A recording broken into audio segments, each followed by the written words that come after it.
Friends, welcome back to my channel vibes diary.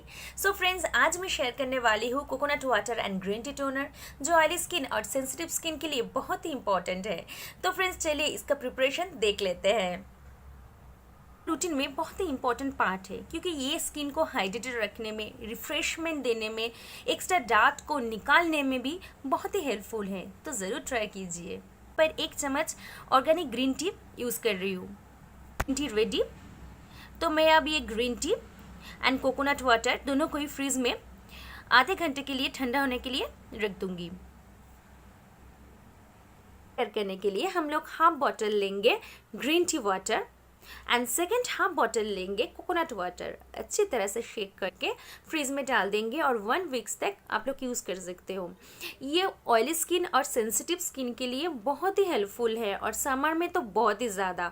तो friends, अच्छा लगे तो लाइक ज़रूर करना मेरे वीडियो को, और न्यू व्यूअर्स सब्सक्राइब करना और फ्रेंड्स के साथ शेयर भी करना। तो फ्रेंड्स, अच्छे रहिए, खुश रहिए और हैप्पी रहिए।